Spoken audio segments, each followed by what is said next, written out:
They built an empire together, Diddy and Jay-Z, two kings who ruled hip-hop like gods. But in 2025, everything shattered. Courtroom whispers turned into headlines. A sealed tape surfaced. A name that should have stayed hidden was spoken. Billion-dollar secrets cracked wide open because one of them talked.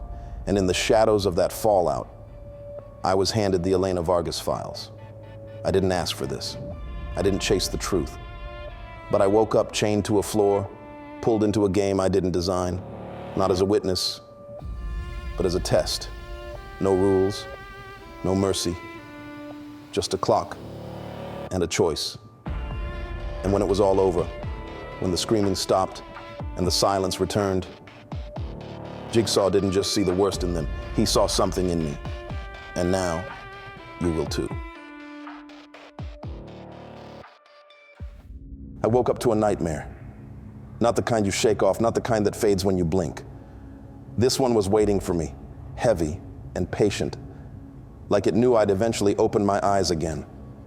The first thing I felt was the tile, cold, wet, and gritty against my cheek. My vision was blurry, but the smell hit me instantly. Mold, copper, old water that never really dried.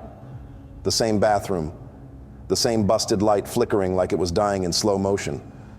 The same metal pipe clamped around my ankle, biting into the bone like a reminder. You never really left. For a moment, I tried to tell myself it was all some twisted dream. Judy, the last trap, the hatch she crawled through while whispering game over, the way she left me bleeding on this same floor. But then I heard the hum, a deep mechanical vibration, like something beneath the tiles was stretching awake. And I knew the nightmare never ended. I pushed myself up, coughing, head pounding in sharp pulses. My ankle chain rattled when I moved, and across the room a tiny red dot blinked to life on the far wall. Slow at first, then faster, a sensor, watching me, reacting to me. The trap wasn't just awake, it was waiting for me to move. I scanned the room with the last bit of calm I had left, checking corners, cracks, any new detail that didn't belong, but nothing looked different. Same mirror cracked down the middle. Same drain stained with rust that looked too dark to be rust. Same shadows in the same places. But the air felt wrong, charged, electric, like something was listening. And then it happened. Jerk. The chain snapped tight.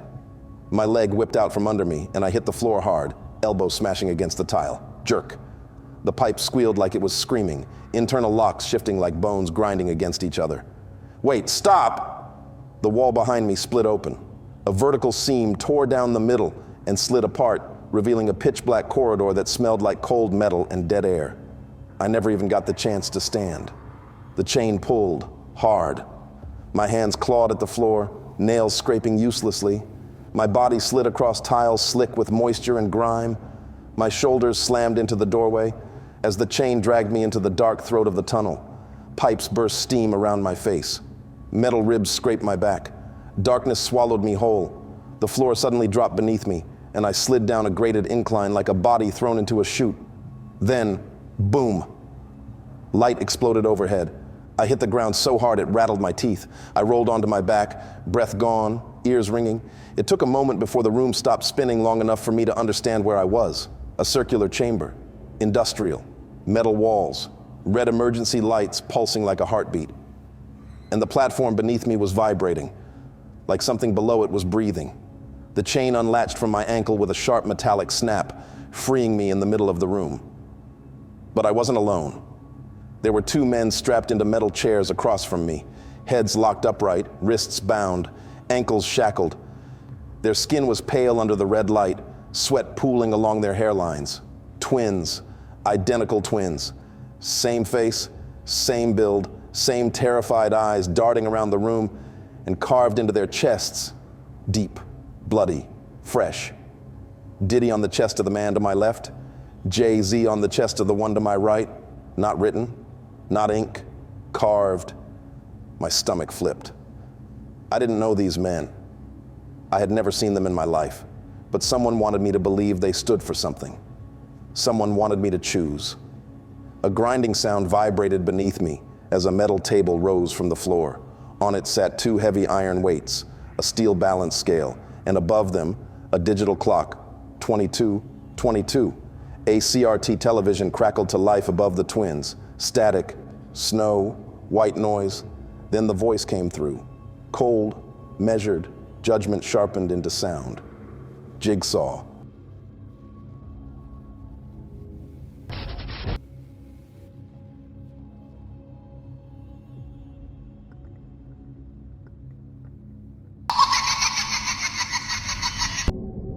Good evening. You stand here because you follow truths meant to stay buried. You exposed predators and kings alike, yet never questioned the damage left behind you. Your pursuit of justice blinded you to reality, and now your perception will be tested. Before you sit two men whose lives mirror the corruption you uncovered. Liam, who drugged men and women in the nightlife and took whatever he desired. Lucas, who drained every dollar from the company that trusted him, destroying families in the name of image. They deny their sins. You deny your flaws. All three of you are bound to a single truth. None have taken responsibility for the lives you've broken. This trap is simple. 3 platforms. Every weight you place lifts one man and lowers another. Every choice carries a cost. Think of yourself as a judge, but judges who see only what they expect rarely deliver justice. There is one path for all three of you to survive. It requires neither strength nor violence, only the courage to see what others cannot. The truth is your key. Whether you speak it before the clock reaches 0 is up to you. The TV clicked off. Silence pressed down like a second ceiling. The twins struggled in their restraints, muffled screams leaking through their gags. Their eyes darted around the room, confused, terrified, pleading. But not once. Not for a single second. Did either of them look down at the carvings bleeding across their chests? A chill crawled up my spine. They didn't know the words were there. The weights rattled softly on the table. The platforms beneath our feet dipped a fraction of an inch. The air trembled. The countdown blinked. 22 seconds gone. I swallowed hard, heart pounding so violently it felt like it might tilt the scale by itself. This wasn't just a trap. This was a trial. And somehow, I wasn't sure if I was the witness, the judge, or the one already condemned. The moment the TV snapped off, the chamber went dead silent, but only for 1 second. A sharp click echoed overhead, and the gags strapped across the twins' mouths popped loose. They gasped like men coming back from the dead, choking, coughing, clawing for breath. Their platforms dipped from the movement. Clank. Mine dipped too. I felt the shift in my knees. The floor shook beneath us. 3 circular platforms sinking down their metal columns inch by inch. All because I still hadn't made a choice. The timer flashed. 21:56, 26 seconds gone. My heart hammered. Then, Liam exploded first. "What the hell is going on?" he shouted, voice raw. "Why is this happening? Why am I here?" Lucas shot him a look, sharp enough to cut steel. "You really don't know?" he said. "You honestly have no idea?" Liam turned, confused and scared. "What are you talking about?" Lucas's laugh was broken, bitter. Of course you'd play dumb. It's what you always do." Liam tensed. "What does that mean?" "It means," Lucas snapped, "you're here because of what you do to people, what you've always done." Liam's face twisted. "What I do to people? Man, what are you talking about? I'm not some monster. Lucas leaned forward as far as the restraints allowed. You drugged people, Liam. You drugged them and took advantage of them. Men, women, anyone you wanted. I froze. So did Liam. Those were parties, Liam stammered. None of that was like that. Lucas barked a humorless laugh. Everything with you is a lie, Liam. Everything. You hid behind flashing lights and music and called it a good time when all you did was prey on people who trusted you. Liam's eyes burned with rage. You think you're any better than me? Yes, Lucas snapped. I do. Clank. His platform dropped sharply from the spike in emotion. Liam's followed a beat later, and then I felt it, my own platform sinking too. I widened my stance, trying not to fall. What are you guys doing? I yelled over them. You're sinking us faster. But they didn't hear me. Couldn't hear me. They were locked in on each other. Liam growled through clenched teeth. You've always judged me. Always. Ever since we were kids. Because you've always deserved it, Lucas shot back. The platforms dipped again. Clank, clank. 21:34, 46 seconds gone. I started to panic. Neither brother seemed aware of how quickly the platforms were dropping, how close the blades might be beneath us. Every inch counted. Liam hissed at his twin. Oh yeah? And what about you, Lucas? You want to talk about ruining lives? Tell him. He jerked his chin toward me. Tell him what you did. Lucas stiffened. Don't. No, Liam snarled. He needs to know. Lucas glared at him, jaw trembling. I protected my company, he muttered. You lied, Liam corrected. You forged signatures. You drained the accounts. You stole every dollar you could until the whole thing collapsed. Lucas's voice cracked. I had no choice. You always have a choice, Liam roared. And with that burst of anger, clank. The platforms fell so fast, the air rushed around my legs. I stumbled, almost falling to my knees. Lucas kept going. You think what I did is the same as what you did? He rasped. I ruined businesses. You ruined people. Liam's throat flexed. You ruined people too. Families, employees, people who trusted you. Lucas's face turned ghost white. You don't get to say that. I just did, Liam said. Their hatred filled the room like smoke. My heart thudded against my ribs. Stop, I yelled. You're sinking us. They didn't, because now the old wounds were bleeding out fast. Lucas's voice dropped into something cold and honest. I never liked you, Liam. The room fell still. Even the lights seemed to dim for a second. Liam blinked, stunned. What? Lucas's chin tightened. I never liked you. Not once. Not when we were kids. Not when we were adults. Not when Mom would force us to take pictures together. I hated it. I hated you. Liam's eyes shook. You hated me? Yes, Lucas whispered. I regret being your twin. Liam's breath hitched. You regret me being born? Yes. Clank. The platform sank hard, dropping several inches at once. I stumbled forward, catching myself on the edge of the scale. They both screamed as their platforms kicked downward. 21:10, 1 minute and 10 seconds gone. In real time, I knew only 5 or 6 minutes had passed, not even close to the full 22 minutes, which meant one thing. This trap was accelerating. The angrier they got, the faster we died. Liam shook his head violently, voice cracking. You're saying all this now because you want him, he nodded toward me, to pick me to die. You want me gone. Lucas didn't deny it. Better you than me. Liam thrashed in his restraints. You selfish piece of... Lucas cut him off. I'm selfish? You hurt people. You drugged them, used them, left them broken. And you bankrupted families, Liam shot back. You drained people dry and called it business. Their yelling fed the trap like gasoline on fire. Clank. My platform fell another 2 inches. The metal beneath groaned, sharp, strained, like something was close to snapping. I grabbed the rail, chest heaving.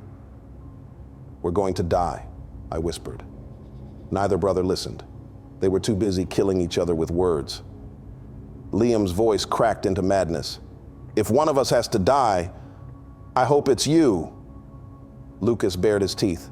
Then maybe I'll ask him to choose you right now. They both turned to me at the same time. Liam screamed, "Kill him!" Lucas shouted, "Kill him first!" The sound echoed off the metal walls, bouncing between platforms, vibrating through the columns. 20:52.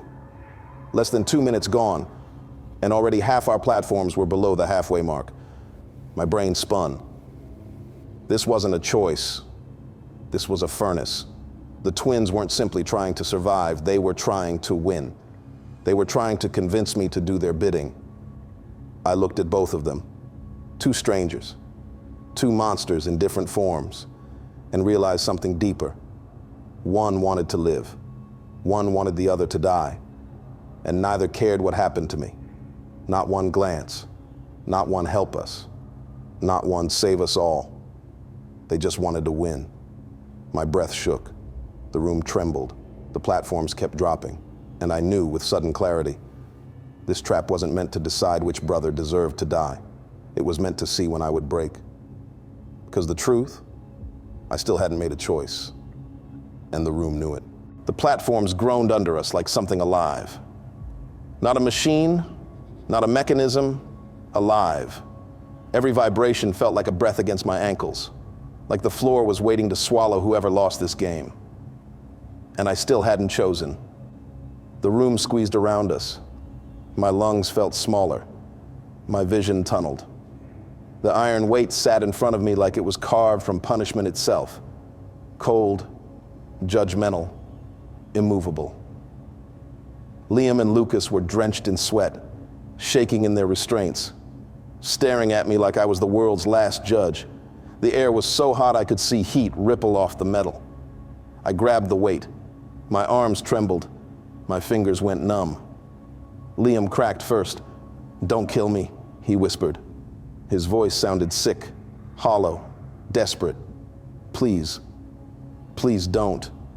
Lucas barked a humorless laugh. "He's manipulating you," he snapped. "He's done it his whole life. Don't fall for it." But I didn't answer. I couldn't. The weight felt like a heartbeat in my hands, pounding, pulsing, threatening. I walked toward Liam's side and dropped the weight onto his scale. Clunk. A monstrous sound ripped through the chamber. Liam's platform shot upward. Lucas's dropped, and mine jerked up so fast my legs nearly buckled. Lucas screamed. Not a normal scream, a throat-ripping, soul-level howl that tore the room in half. His platform sank fast. Sparks jumped from the gears below him. Air swirled beneath his feet, cold, metallic, hungry. "Please take it off," he sobbed. "Please, I'm gonna die, please." My heart slammed in my chest.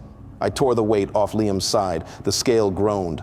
Lucas rocketed upward. Liam plummeted. "No, no, no, don't!" Liam shrieked, head whipping back, body thrashing so hard the restraints dug into his skin. I slammed the weight onto Lucas. Clunk. The platform shifted again. Liam's dropping low enough that I heard the blades whisper beneath him. Lucas rising, panting through gritted teeth. My own platform jittering like it was losing patience with me.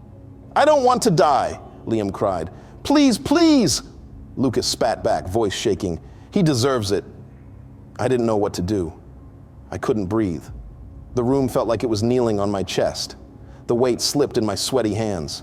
I snatched it, panicked, and moved it back to Liam's side. Clunk. The whole room lurched, then froze. All three platforms aligned in the same horizontal line, perfectly even, perfectly fragile. Silence hollowed the chamber. Then Liam whispered, I need to say something." Lucas whipped his head toward him. "Don't," he growled. But Liam closed his eyes, tears pooling. "I'm not who you think I am," he said, voice trembling. "I've lied to everyone, my whole life." Lucas stiffened. Liam's voice cracked open. "I'm gay." The room inhaled, cold, sharp, cutting. "I've slept with men," he choked, "and women, because I didn't want anyone to see who I really was. I used people to hide from myself. I hurt them. I hurt me. I'm a coward who takes whatever he wants because I don't know who the hell I am. The confession echoed in the red-lit air.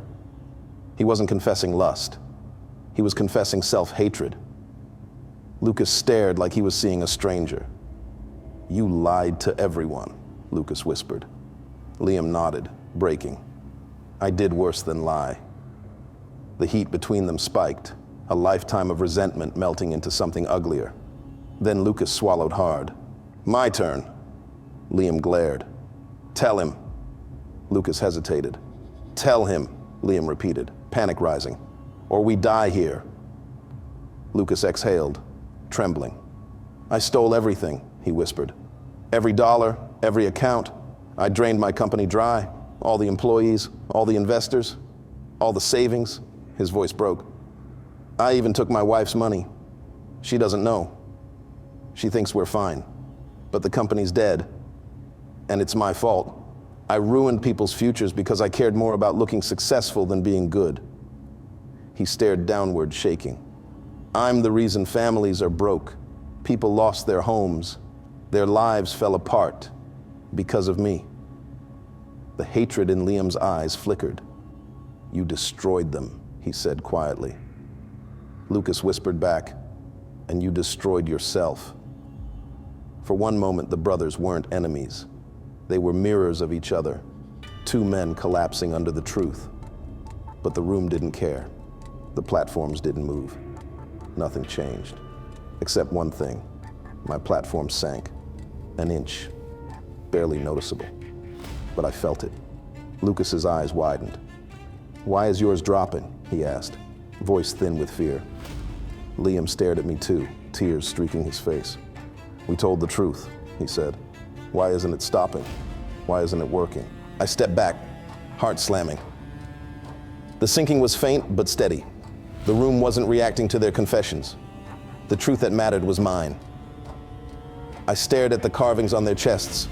Diddy, Jay-Z, jagged, bloody, fresh. And then the thought hit me so hard I nearly fell. "You two," I whispered. "You haven't said anything about the carvings." Both men blinked, confused. "What carvings?" Lucas asked. I pointed, choking on disbelief. "Right there, on your chests." Liam looked down, frowning. "There's nothing there." My blood ran cold. I stepped closer, staring. The letters were deep, unmistakable, but they didn't see them at all, because they weren't for them. They were for me. A message inside my perception only, a message tied to the Elena Vargas files, to the industry, to predators, to exploitation, to everything I had uncovered. The real truth wasn't about them. It was about me, the truth I refused to face. I felt the walls leaning inward, the blades humming, the air tightening around my ribs. And finally, I understood Jigsaw's clue. One path for all three to survive, only in the courage to see what others cannot. I swallowed, throat raw. "The truth," I whispered. They stared at me. "What truth?" Liam asked. My chest burned. "This," I said slowly. "This room, you, the carvings, all of it." My voice trembled. "Isn't real." The chamber convulsed. Metal boomed under us. Lucas screamed. Liam thrashed. Dust poured from the ceiling. I shouted it again. "This isn't real." The scale unlocked. The machinery whirred. And the timer blinked awake. 0, 0, 30, 30 seconds until something ended. 30 seconds until something began. And the trap sprang open. When the machine unlocked, all three of our platforms rose at the same time and locked into place. The straps around our wrists and ankles released. A door opened behind Liam and Lucas, and they immediately stepped off their platforms. They looked at each other for a moment, then, without saying anything, Lucas held out his hand. Liam took it. The two brothers walked toward the exit together, side by side, almost like nothing had happened. Right before they stepped through the door, they both turned their heads and looked back at me. Their faces were calm, but the smiles they gave me weren't friendly. They looked satisfied, almost proud, like they had won something I didn't understand. Then the door closed behind them. A second later, the chain attached to my ankle snapped tight again. It dragged me forward across the floor and pulled me into another hallway. I didn't fight it. At that point, I just wanted whatever was coming next to happen. The chain pulled me through a final doorway and stopped. This room was smaller, brighter, and empty except for one person standing in the center. John Kramer, Jigsaw. He looked older than every story I had ever heard about him, but he stood straight, calm, and focused. He watched me the entire time the chain pulled me across the room like he already knew every thought in my head. Once I stopped moving, he finally spoke. "Why are you here?" I didn't have an answer. I didn't even know where to start. He repeated the question, quieter this time.